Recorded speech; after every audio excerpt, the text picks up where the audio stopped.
So the idea, again, is that all the resources that you need are already inside you. You just got to break through the fear. The fear, that's like the prison bars. It's the emergency brake. It's the chains you got to break free from. So those are some things that you can do to break through your fear. And if you can't, and you don't want to come out and join us, do something, and then come back on the call next week, and we're going to talk about it. Okay, I'll bring you on the call, and we'll share experiences. So that's the plan. Now, what I want to do now, the call is at 1 hour, but I reserved a little bit more time. I want to bring on a couple of people here. I think Stephanie's willing to maybe come on and talk about an experience that she had with fear on one of the courses that we did recently. And I just want you to hear from her. I don't know if Valerie's still with us or Charles is still with us. I know, Valerie had the fear of snakes her whole life. Deathly afraid of snakes. We were going to have is she with us today? Okay, great. And I don't know if they're willing to be on. I know you guys have got things to do, but if you're willing to stay on for a little bit of bonus time, I want to ask that you do that now. So, Stephanie, you want to go ahead and jump on the call here? Just wait for her to unmute herself. Hey, everybody, can you hear me? I can hear you fine. Cool. Well, thank you, everybody, for getting on the call. I think the coolest experience that I had when we were out with the Adventure Club was on the free fall with the zip lining, and it was a 100-foot free fall, and there's part of me that's like, you know what, I'm cocky, I can do anything, and when I climbed that 100-foot tower and it was time for me to perform and jump, I couldn't do it, and I wasn't ready to do it. I didn't realize that I had the fear, and that's really what the cool thing is about doing all these different bioenergetic experiences, is that I was unconscious of this fear, and my pride was holding me back from really seeing it. So I went up on the tower, and I couldn't do it. So I actually walked all the way back down the tower, and then this was in like the second week in December, and then around Christmas time or the week after, I'm like, you know what, I want to leap into the new year and face my fear. So we called the place, and we went back down and did a zipline adventure and had a lot more people show up, which was so awesome. And Scott rehearsed with me. We did the techniques and everything, and I walked up the tower. And, one of the things that was different, with the strategy was, typically what I do is I like to go first, and instead I let everybody else go first, and it was because I was scared. It wasn't because, I was doing them a favor, but it was because I was scared.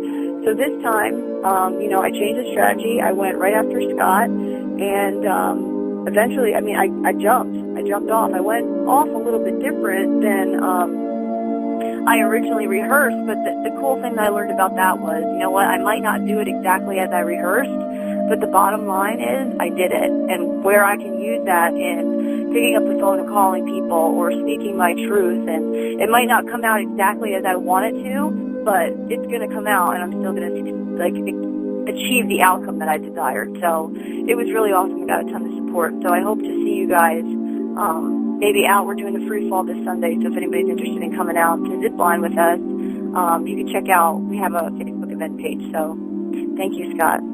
Yeah, thank you, Stephanie. And can you hear me now? Yeah. Okay, great. Just want to make sure I didn't mute myself out there. So that was an amazing experience to watch Stephanie and break through her fear. Now, when you go back out, there's not going to be any fear that's going to hold you back this time at all, right? No, I'm going to do it. I'm thinking about it a little bit, like, okay, am I going to do it again? Because I did it twice that day, but what I'm doing is I'm continually rehearsing it. Like, I'm rehearsing it in my head before I go. So, I'm activating the support principle and putting it out there. No, I'm definitely going to do it. So. All right, cool. And since you've done this, I've been watching you, and this new confidence has showed up in your life many times. And it's really amazing to watch. And so I don't know if Charles is able to unmute and hit *6. If you're there, Charles, let me know at any time. But Charles, we went down to Panama City Beach.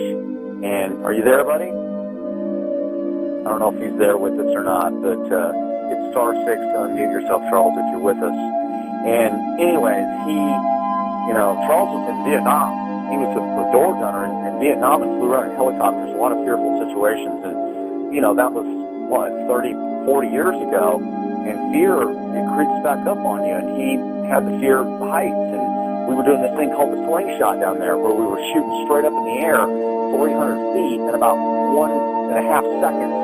What was that, like 6 shoots you straight up in the air. It's like a reverse bungee jump. And I got to tell you, man, I've jumped out of a plane. I've got about 100 jumps. That thing brought the fear up in me a little bit, too. And so Charles, the first day, he decided, I think I'm not going to do that one. And we went back to the condo that night. We did a few techniques. We did some strategy. We went out the next day, and he did it. So that's what happens a lot of times is you've got to bump up against what you're afraid of. And because that's one of the main problems I see is people are unconscious of their fears. I see so many people that say, oh, I'm not afraid of anything. Their life is filled with fear. They're afraid of what people will think. They're afraid of what people will say. They're afraid of failure, and they don't even realize it. If anybody tells you, I'm not afraid of anything, those are the people that usually have the most fear in their life. And if you're one of those, I just want to let you know it's okay to admit you've got the fear. We all have it. We're human beings. If you're breathing and you're alive, fear is a constant. It constantly creeps into your life.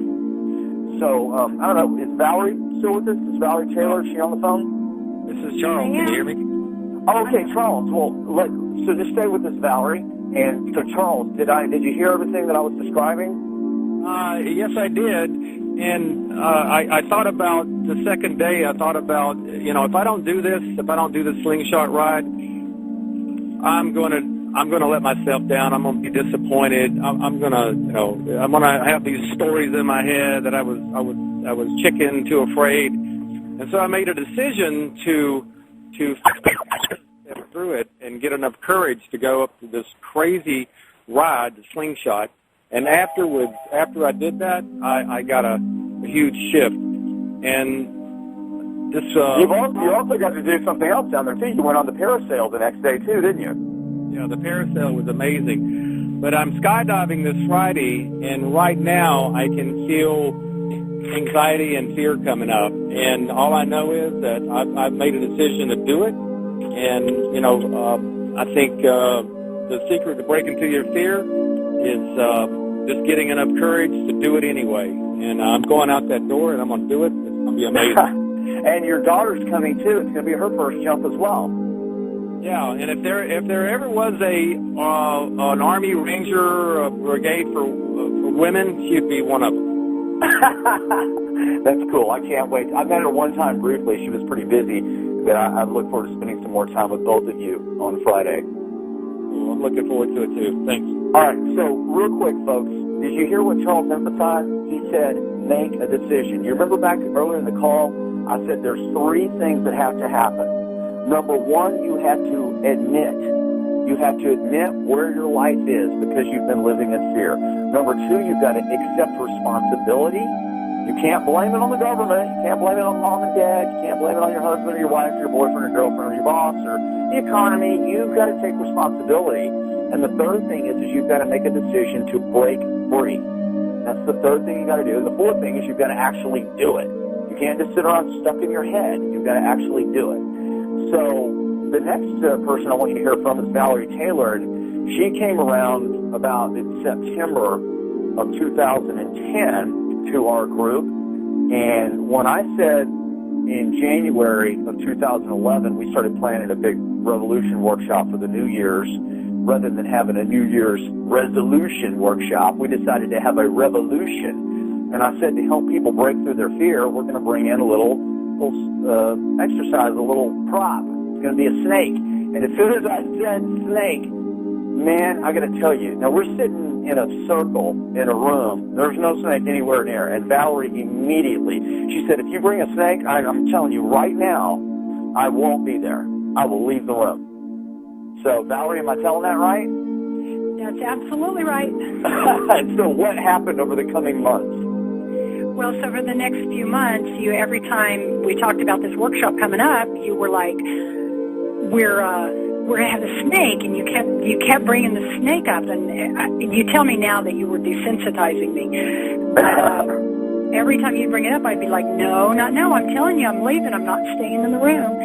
So the workshop came, and I still remember Jason coming down the aisle with the snake, and I was way over, and I was helping facilitate the workshop, but, man, I got way over to the edge of the room, and I was like, okay, I'm not. Well, it wasn't very much longer and I kind of got up behind the snake and I touched him. And, well, first of all, once I realized the snake had a name, his name is Nico, and he's about probably, 10 feet long, yellow Burmese albino python, and he's beautiful. But he's got a name, and his name is Nico, and I figured, you know what, any snake that has a name can't be all that bad. Right. So I touched him, and he's actually warm and soft, and he felt really nice. And I touched him again and again and again, and so by the time that segment was over, in the back of the room, Jason had the snake, and it wasn't long before I was up, and I touched him closer to his head, and it was pretty cool. Then at the end of the workshop, Scott loves to tell this story how... Go ahead, Scott, I'll let you tell it.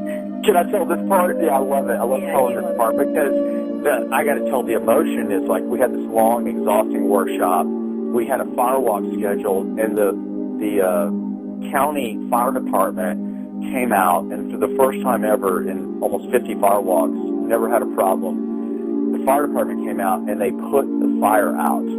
And it just kind of really rained on our parade, and everybody was kind of down. It was very difficult. And, you know, the first wood that we had, it wouldn't catch on fire, so they scrambled around, a bunch of the staff members. They went out and they found more wood. They bought it from a local Home Depot in a big pallet, made new fires, had the thing ready, and then the fire department comes out and puts the fire out. So it was a very difficult day emotionally. But at the end of the day, we're having a staff meeting. We're all in a big circle, and I look around, and I'm like, where's Valerie? And I had a little anger in me. I was like, God, Valerie, come on, let's get this meeting over with so we can review what's going, you know, what happened, what's going to happen next. And somebody looked over me, and they said, she's upstairs. I'm like, what do you mean she's upstairs? We all agreed that we're having a meeting right now, and I know everybody's tired and wants to get home. And they said, Scott, she's up there with the snake. And I almost fell into my chair. Because here's a woman who literally said, if you bring a snake into the room, I will leave. I won't even be there. She goes from that type of phobia, that's not just fear, that's phobia, to touching the snake, to eventually holding the snake, to eventually skipping our meeting to go up there and spend more time with the snake. So that's kind of how this stuff works. It's whatever you're most afraid of in life, usually there's going to be a huge gift there for you. If you break through that fear, whether it's skydiving or firewalking or holding snakes, a lot of people tell me, oh, I don't want to do all that stuff. And I'm like, it's just a metaphor. The snake, the firewalk, the jumping out of the plane, that's a metaphor for you taking that leap of faith. You know, if it's jumping out of the plane, you need to take a leap of faith in your business. Or maybe the fear of touching the snake is the fear, it represents the fear of being close and being intimate, maybe in a relationship. The fear of walking on fire represents the fear of getting burned. Maybe you got burned in a relationship, or you got burned in a business deal, and you've developed a generalization that says you can't trust men, or you can't trust women, or you can't trust, you know, business partners. They'll burn you, and you need to break through that, let go of that old story, and develop a new story. So that's why these experiences are useful. And you can't get these out of a book. So that, you know, and we could go on and on and on, couldn't we? I mean, we could interview dozens and dozens and dozens of people who've used this formula, not academically, but bioenergetically in their bodies. And that's what I want to invite anybody who's on this call. We're constantly doing stuff with the Adventure Club. We're constantly doing workshops. So we're going to be doing these weekly calls where we go over the, you know, the didactics, the mental side of this stuff, the techniques.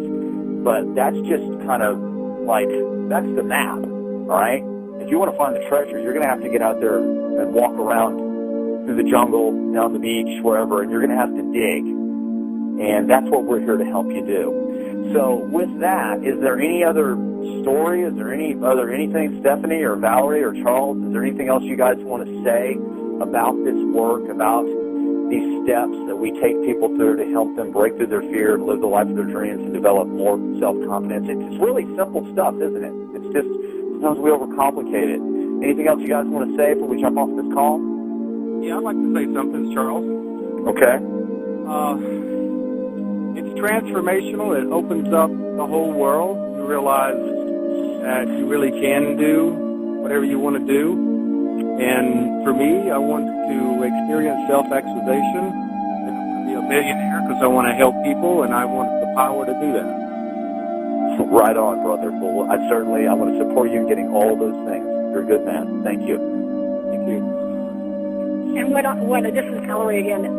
What I learned is that if I can accomplish these little fears like touching a snake or skydiving, I went skydiving with a group back in, I think it was November, life-changing experience. Ziplining, just all the different things that we do. If I can do those things, then I can go out and I can, in my business, I can talk to the CEO of a company, or, so we all have fear of talking to the big man of a big company.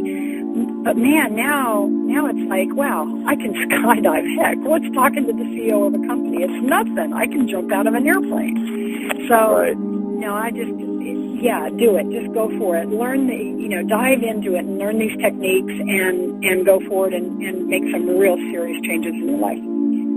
Thank you so much, Valerie. Thank you. You there, Stephanie? You got anything you want to wrap it up with? Anything you want to say? Yeah. I think the biggest thing for me is, doing these bioenergetic pieces, and, we're talking a lot about those because that's something that I think is really unique about this philosophy and this group of people, is that we really get out and do stuff. I mean, I am a total analytical human being, and I wrote a blog the other day about, get out of your head, and it's the thing that I'm realizing is that as I do more of these activities, and as I model Scott, he was a ranger, and at 18, 19, 20, 21 years old, he was out doing all these bioenergetic experiences. I mean, if you guys have the opportunity or the desire to come and hang out, you will see that Scott really he's willing to face his fear. So as I continue to model him, and as I continue to do these activities, and like I feel the confidence inside of me, it's like a foundational core confidence system. And the more that I do these things, the more confident I get. So I just really want to talk about that, because that's what this call is about, is that it's working. And I look forward to, continuing to see, other people come through, because I get just as much out of seeing Charles face his fear and Valerie face her fear. I mean, we were at an event one time, and Valerie ran across the room to find a 50-pound, 10-foot boa constrictor. We all chased after her, and it was just so... I remember that, yeah. Yeah, it was so amazing for me. I got so tickled and had such, I had a self-actualization moment when I saw Valerie and there's a picture of her on Facebook where she's beautiful, and her skin is brighter, and her eyes are brighter. And so I just look forward to seeing other people have the experience, and I appreciate, Valerie, Charles, and Scott supporting me and breaking through the fear. All these guys were there when I jumped off the tower. So I just really appreciate you, Scott, for what you're doing, and I appreciate you, Valerie and Charles, for being a part of this. It means a lot to me, so thank you. Yeah, I got to tell you, whoever's listening to this, if you've stayed with the call this long, I'm glad I reserved the extra 30 minutes. It's almost like what's coming up in me right now is I want to go to the front part of this and just cut out all the stuff I was talking about and just let this call be about what Charles said, what Valerie said, and what you said, because it really does come down to this, folks. If anybody out there has ever done anything, you can do it too. If you just break through your fear and you take action. It's really that simple. Yes, be clear on your outcomes. Be crystal clear. Yes, change the stories in your head. Yes, stop living in fear and start living in uptime, in passion, and courage, and excitement, all these positive emotions. Change your actions. That's that fourth thing. Just get out and take action. Use your faith. Use your body. Use your breath, and your voice tone, and all of the tools that will teach you on these weekly calls over and over and over and over and over again. Repetition is the mother of learning. But the main thing is if they can do it, you can do it. If I can do it, you can do it. I was a scared kid. I wouldn't even eat my lunch in the cafeteria. I ate it in the library. I was so scared. I went from that to being a U.S. Army Ranger. If I can do that, you can do anything you want to do. So, your assignment for the week, go out and do something to break through your fear. Come back. We'll talk about it next week. We'll talk about those 4 techniques again, and we'll have a totally different subject we're going to focus in on. This week was about self-confidence and breaking through the fear. Next week, I'm going to introduce something really exciting. So be sure, if you haven't registered using the form that Stephanie set up, make sure and register. Just put your name and email in there, and that way we'll let you know whenever the new call is going to happen, when it's going to be, what time, what the dial-in number is, because it's probably going to, I think the dial-in number changes each week. Maybe it stays the same. I'm not sure. Maybe the passcode changes. Anyways, in any case, we want to make sure that you get the information so that even if you're not there, you can get the MP3 download and you can change your life using this powerful, powerful information. Thanks a lot for joining us on the call. Now I'm going to jump off here, leaving you with some really cool music.